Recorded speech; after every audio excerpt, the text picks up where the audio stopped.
Cape May, New Jersey. It's at the southern tip of the state, and it's so far south, I think we're south of the Mason-Dixon line. If we're not, we should be, because this place has a southern feel to it. I mean, this is literally Land's End in New Jersey. Any further, you're in the water.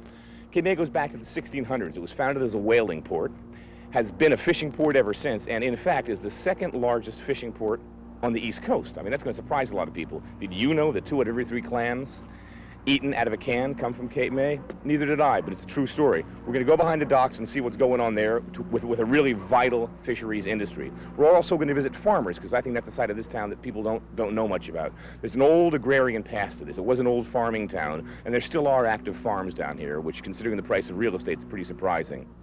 Farming, fishing, a couple of restaurants, and at the end, we're going to get some of the fish that we see, some of the stuff that we see at the produce stands and the farmers, put them together and cook something up ourselves. So stay with us and let's have fun.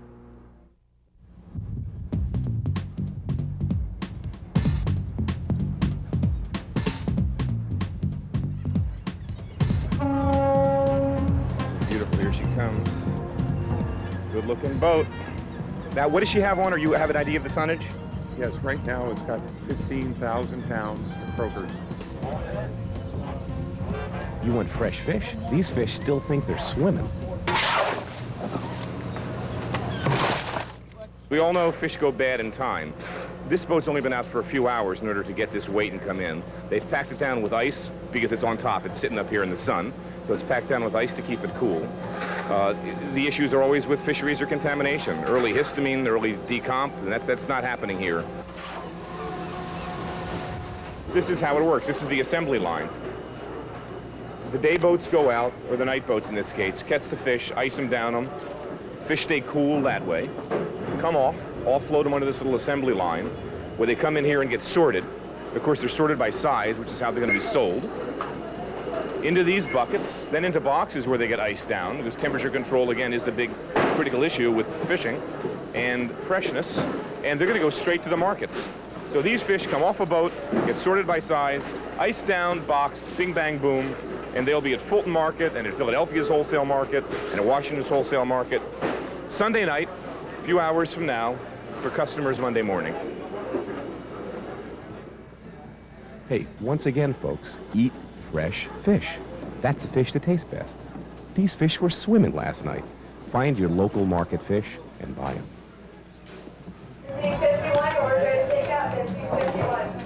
We're dockside at the Lobster House in Cape May. Why the Lobster House? Well, it's probably the first restaurant you're going to see coming over the bridge into town. You can't miss it. It's on the left-hand side. They should have their own traffic light. I mean, on a slow night, they do 1,000, 1,500 covers here. I'm not talking about in the season. I'm talking about year-round.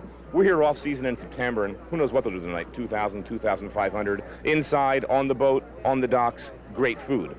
Family story, been here since 1922, originally a bar for the fishermen, turned into a coffee shop by Mr. Laudeman Sr. Now Keith and his sister run the place, and it's just fabulous.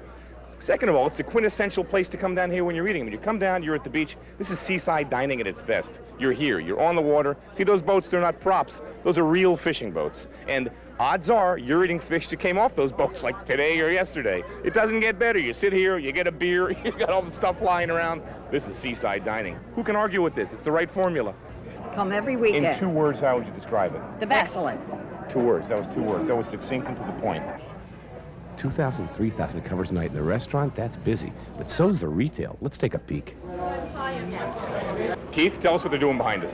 Well, right now, these are the flounders. We call them flukes in this area. And he's getting ready to cut them for our restaurant and our retail store here. Now, fluke, flounder. Help me with this a little bit. How many varieties of fluke, flounder, sole, gray sole, yellow sole, how does this work? How many varieties are there that we're catching off these waters? Well, there's many different kind of species from North Carolina up to New Bedford. All flat fish, all kind of look the same. They're gray on the top and white on the bottom, or the other way around depending on how you look at them.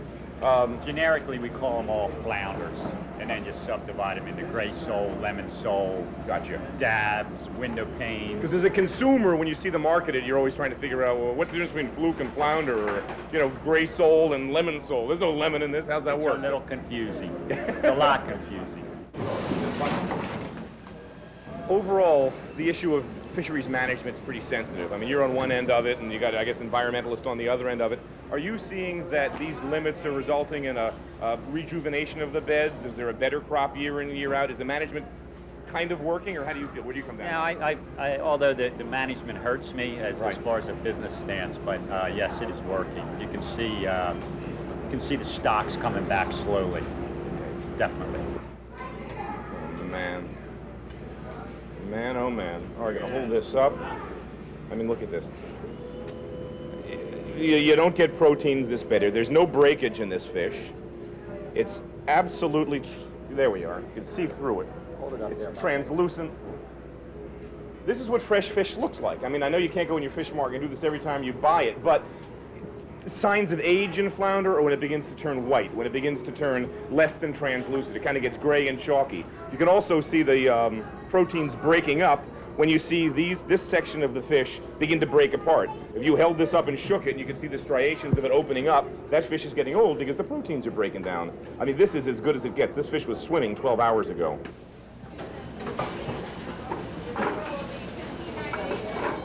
All right, here we are with a big clam. Whoa! Anyway, how big is this clam? Well, here are some little brothers and sisters here. We got the mommy clam, the daddy clam. We got little baby clams here. This is what everybody loves to eat. I know that, and maybe they taste better. Yeah, probably a little more delicate. But yeah, I'm gonna guess you pop this guy open, save the juice to make chowder, or save the juice to make a sauce, and then dice this up, a little bit of garlic. Don't cook it till it gets rubbery. This is fantastic. I'm gonna bet these things eat wonderfully. This is what they're making all the chowder with, we know that. And a lot of the canned clam products are coming from these clams, which are really what they call quahogs. This is what the big bays out here are full of. This is what they're dragging for. This is the big part of the industry. I mean, these guys are big. I mean, this guy, he's full of sand. What's this guy weigh? Hold on for a second. Yeah, that's a clam, weighs 1.67 pounds. That's big, that's big. I feel good with a clam like this, you know? 5'8", 210, my kind of clam. We're standing here outside the Chalfonte Hotel in Cape May. It's the oldest continually operating hotel in Cape May, which is saying something. I mean, this thing goes back to like 1870-something. Hasn't missed a day since. That's history. Founded by Henry Sawyer in 1873 or 4, I think. He was a Cape May native and Civil War hero. It's really only had 3 owners, aside from a couple of quick successions, since that time. In the kitchen, for me, is really a great story. You got Dot and Lucille Burton, who learned how to cook working at their mother's apron side in this same kitchen in the 1920s and 30s. Their mom came here from Virginia, turn of the century. So we've got about 100 years of history in that kitchen. Same recipes, same story. This is going to be fun. And Dot and Lucille are a ball. We got to meet them. Let's hit inside. That's lemon juice. That is it. Hi. So, tell me about your story. Now, you've been kind enough to let us in here. Been cooking since I was 29. I'm 72. Been here since I was 9. Sister 7. I waited when I was 12. From the time I was 12 to 29, and I came out and cooked. Been here ever since. Ever since. Now, guys, correct me if I'm wrong. Still cooking. Your mom cooked here. Yeah. She started... She came when she was 3. Came here when she was 3. Waited for her aunt to finish. Was working in this place doing what? Picking flowers, working in the dining room? Yeah. Now, how'd you learn the recipes? From working with your mom? My mom, and she learned it from the old cooks. Just word of mouth, sitting next Just to each other. Just watching her cook. Not a whole lot of notes, not a whole lot of scales, not a whole lot of measuring. No. These rolls, these are like the famous things you do here. What's this recipe go back to? The old cooks. The old... I have revised it. I think they started with 8 eggs, and I'm up to 25 eggs. And they did 8 dozen out of a batch, and I get 13 dozen.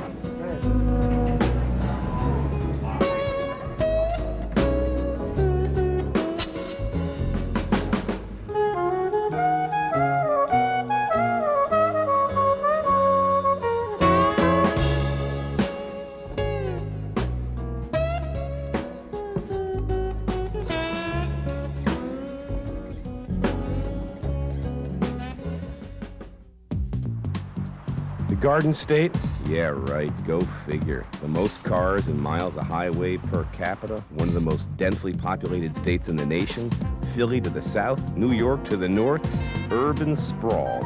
And yet still, somehow, there are farms and farmers bringing great produce to the local markets. Let's meet Mr. Les Rea, the last working farmer in West Cape May, an old farm town. So we're the last of them. We're like dinosaurs. I'm just holding out. Because the roots of this community, I mean, what people I don't think know, because who knows history, who really cares, but I mean, Cape May County was originally fishing. It's tourism in the summer, but fishing and farming were really the big things. The farmer and fishermen are parallel lines. They always try to keep us apart. But they farm the sea, we farm the land. Yeah. And we still produce food. But we have to change what our idea is. We got to make this different type of farm where they come and visit this farm and see what the farm is like. So your farm could be some sort of an attraction as a working farm where tourists can come and look at it. Right, right. And I work with the Farm Bureau of Women, and we do agriculture in the classrooms, which is trying to teach the children that their food does not come out of that frozen bag or that can or their jar, that it's actually grown and it's living just like they are somewhere else. All right, it's Cape May, it's the summertime, we've been to the farms, we've been to the docks, so we're gonna cook what we've seen. I mean, this kind of makes sense, you know, seasonal cooking, there's the theme. So, we've been to the docks, we got that croaker, we got that fluke that's coming in off those boats. We're gonna do two different preparations. The croaker, I'm gonna deep fry. I love deep fried fish. And I know, not the healthiest stuff in the world, but I love it. And croaker, any white flesh fish like this, is great deep fried. I mean, you don't want to deep fry fatty fish. You wouldn't deep fry salmon, let's say, or bluefish, but croaker, sole, all these fish work beautifully. So we're going to deep fry it. That's also a nod to Cape May's southern heritage. For the health conscious among us, the fluke, we're going to do little goujons, little cuts of them. We're going to saute them in the Teflon pan, real light, very little fat, just a touch of olive oil. That's for the health conscious among you, and it's going to be delicious. We're going to serve it with olive oil and lemon juice, and when the fish is fresh, it doesn't get any better. Vegetable I'm going to make today is a side dish that I love, succotash. I never liked lima beans until I moved down here. I had a restaurant down here at one time. Lima beans to me were always these pasty things my mom used to make. They weren't good. Till I had fresh limas. Fresh limas are fantastic. So succotash, you all remember that from your childhoods? Lima beans, corn. We're going to do red pepper, green pepper, some habanero peppers in there, and a little bit of parsley. It's a fantastic dish. You can do this with leftover corn on the cob. So every time I make corn on the cob, I always make extra. Instead of making a dozen, I make a dozen and a half. So the next day I've got, say, 7 or 8 ears. I can take out of the refrigerator, shuck off the cob, and then cook up in the succotash. You could do a lot of things with leftover corn. We'll do them as we take the series further, but succotash is one of those things. So the corn doesn't have to be that day's. It could have been cooked the day before. So let's go ahead and shoot, and we're going to go ahead and eat. Not a good ending, but we'll cut that out. All right, So this is the corn, which could have been leftover, or in our case, we made it the same day, and we're just going to take it off the cob like this. And we're going to cut the onion nice and small because you don't want big hunks of onion in the succotash, do we? Now we're going to do the same thing with the peppers. We're going to cut them into a small dice. Okay, we're cutting again the yellow peppers, julienne. And then we'll turn them around and put them into dice. We've got everything ready for the succotash. This is an optional ingredient. Besides liking fried food and besides liking fatty food, I like hot food. So, hot food, you got your choices. We got Scotch bonnets. We got these meek and mild serranos. So what am I going to do? I'm going to use them both. We're going to cut this really, really small. We're going to try and get our real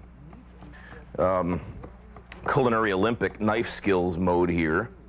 And get these guys tiny, because you don't want too much of this in your mouth, because man, oh man, I mean, the flavor is going to leach out in the pan on everything anyway, but you're also going to have to eat this stuff. I'm going to start with a little olive oil. See the smoke coming off of that? That's a hot pan. That's smoking oil. Now, this is extra virgin, so it smokes at a pretty, well, I'm not going to say a low temperature, but it smokes at a lower temperature than the more refined oils would.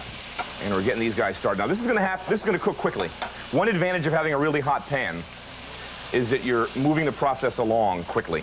Now, I'm going to add the peppers, because this is going to change the temperature of the pan, because I'm introducing something that's room temperature to it. And we're going to put in our little bit of this, guys. I'm not going to use all of those. You know what? That's a lot of hot pepper.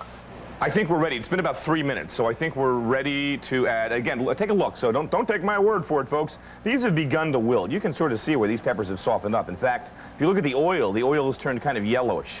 So these peppers have definitely begun to break down a bit, which is where the oil's picking up that color. We're going to add the corn now, because by the time this is done, everything's going to become cook together. We're gonna add the corn, we're gonna add the limas, we're gonna mix it all up nice.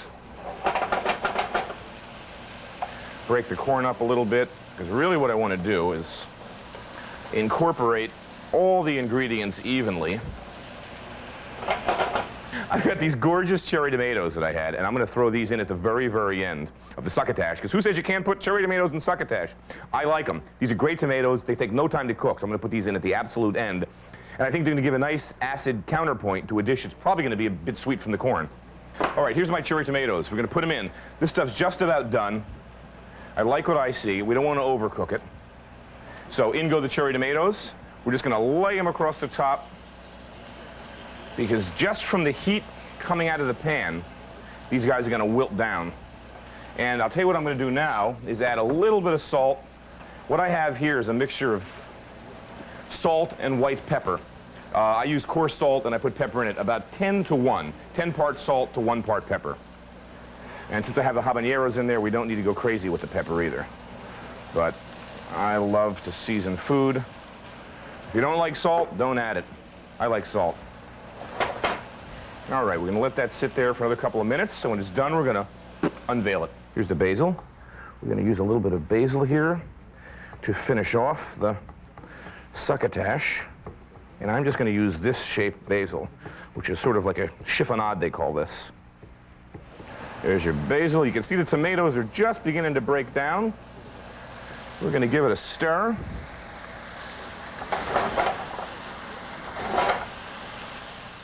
Take this and take it out here. You can see where the corn did pick up a bit of color. Scrape all that stuff out of there. Give it a stir around, get a close-up, because this looks good. I love this stuff. All right, this is it, and this looks like summer to me. I mean, everything in here was picked within, I don't know, a day of today. And see that the tomatoes broke down a little bit. It takes no heat whatsoever to get these guys to just, boom, collapse. They'll add some acid.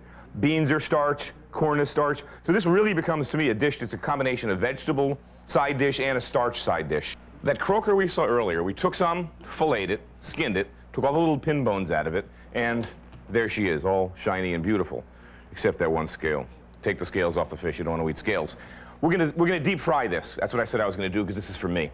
Now, I love to season stuff before I cook it, so that's the time to season it. We're gonna go a little salt on the fish. I know you're saying, that's not a little salt, that's a lot, but you know, it's seasoned. I'm gonna put a little bit of smoked habanero peppers on this, because I just love the flavor. And this is called standard breading procedure. This is true with just about anything that you're gonna deep fry that's breaded. It goes like this. Season the product, dredge it in flour, dredge it in egg wash, then breadcrumbs or whatever the final coating is going to be, and then boom, take it on the side and get ready to go. All right, time to deep fry. Okay. Got a pan here, stick a thermometer in it. I'm gonna say it's probably about 350, somewhere between 3 1/4 and 375. 3 1/4 to 350 is better. You don't want this to cook too quickly. These fillets are not terribly thick, so I'm not worried really about the internal temperature so much. By the time these are brown on both sides, they're gonna be done. We're gonna test it with the first fillet, because you never know. You don't want to overload this thing and find out the fat wasn't ready. Looks good to me. We'll do that. We'll get this first one out, then we'll do them in batches. This fish does not need a lot of time to cook. That's gonna be done. Now again, I'll get a little towel, and I'll dab off a little bit of the excess grease, and the rest is gonna go into the paper. Now this pan is ready. I'm convinced this pan's ready. Turn the heat up a little bit, because I'm gonna introduce a few fillets, and here they go. Now, another hint, if you want to be a sommelier chef person, figure out which side of the fish you want to serve up, and then put that side in the pan first. That's sort of normal cooking practice. Whatever side is gonna be served up on the plate facing you is usually the side that goes in the pan first. Don't ask me why, like an old tradition. Now we're just gonna let these guys move by themselves. Give it a second here. This smells great. If you like fried food, you'll love the way this smells. And I think that the fresher the ingredient, in this case fish, it really comes out. I mean, no matter what you're doing, you can't lose it. But when you deep fry really fresh fish, it tastes fantastic. All right, now these two guys are ready to come out. Again, I'm gonna use my little slotted spatula to help drain the oil off. Put it right here. And again, and that looks good. See, these didn't pop at all. And as you can see, there's no place where the breading wore thin. You really don't want that. Again, I'm going to dab all that just to show you how absorbent this paper is. That is where that other piece of fish has been sitting. So this paper is good. It's a good sponge for fried foods. Here's the fluke, filleted out. I'm calling these goujonettes, so sue me, I don't know. That's what I called them. I used to work in a restaurant, we used to cut them like this, we called them goujonettes. My understanding was that the goujon was a little small, it was a freshwater fish from France, and when you cut fish, any fish in this size, you called them goujonettes. Hey. Probably get a lot of letters from graduates of cooking schools and food historians saying, a goujonette is a kind of a donut, idiot. Yeah, I know that, all right. So it's not, that's why I don't call them goujonettes. Call them a little piece of fish. All right, Teflon. I'm gonna put a little bit of oil in here, please. Don't shoot me. A little oil, you need a little oil. A little extra virgin, no cholesterol in that stuff. I'm using Teflon to keep this healthy. What you're not gonna get with fish like this is a lot of color, because we explained kind of like where color comes from. We're gonna put no flour on this, which means it's not gonna pick up any fat. And we're not gonna use much oil, and that's usually where the color comes from, is two things, fat and oil, or the flour, which stays on whatever you're breading, and the oil that it's sitting on. That's where you get the color, it seals it in. So this will tend to be a little bit less colorful and a little less golden than some of the other applications you see, but it's gonna be healthy. Now, another hint, hey, happy hints. When you put stuff into a pan, put it in away from you, so that when it splashes towards the stove, not towards you. You can always tell a good cook in a restaurant never puts anything in the pan so that it bounces towards him or her. All right. We're just gonna let them in there. Like I said, no muss, no fuss. Don't disturb food when it's cooking, because you don't need to. All right, we'll start with this big guy and flip it. That's not too bad. We got a little color there, chef, don't complain. Well, I would have liked to have floured it, but this was for those among you who don't want to eat food laden with calories, and you're probably all right, too. All right, give this another second. Takes very little time to cook these fish. In fact, I'm going to take this piece out because there's such a thing as carryover cooking. This fish will continue to cook. Most things continue to cook once you take them out of the pan because they're hot already. So, boom, that heat will penetrate after it's out of the pan. All right, boom, bang. We got the fried fish. I love it. Croaker, I love it. Hey, hint, eat local fish. Croaker, you never heard of croaker? It's fantastic. You live in this area, croaker, whiting, porgies. I know they're selling them somewhere near you. You know, take a break from salmon and shrimp and try this stuff, because it's fresh. 99% of the time, I'm telling you, it came out of the waters. I don't know why people don't eat more of this stuff. I love them. We're gonna get the succotash and spoon it right across the top here. I'm gonna pretend this is my plate, so I'm putting a lot of it on. And I'm gonna put the succotash here, but I'm not done with this, my little spa cuisine attempt, you know, the diet stuff. Succotash, by the way, shouldn't be too much of a caloric problem because it's really full of vegetables and whatnot. Now I'm going to get another spoon. Hold that thought. Spoon number 2. And I've got, you don't have to do this if you don't like it. I just love olives and I love capers. And I love the idea that if I'm going to go with something that doesn't have too many calories from fat, that I'm going to get flavor from something else. So we're going to do the lemon. We're going to do the capers and olives. We'll leave that lemon right there. We're going to just drizzle it again with a little bit of olive oil. That's optional. And boom, you're going to need a little bit of chopped parsley on that. Now we'll zoom in on this because it is pretty. I'm going to say it's probably prettier than the other one, which is going to irritate me. There we go. Get the parsley off the rim of the plate. You got to keep the rim of the plates clean. And there it is. That's that fluke, just sauteed Teflon pan, little olive oil. I've got capers, Niçoise olives, and then I got my style. Same succotash, croaker deep fried. Love it. This is going to be delicious. Hey, we did Cape May, we came down, we saw the fisheries, we ate the produce. I love this local cooking stuff. See ya. How's that? It's all right.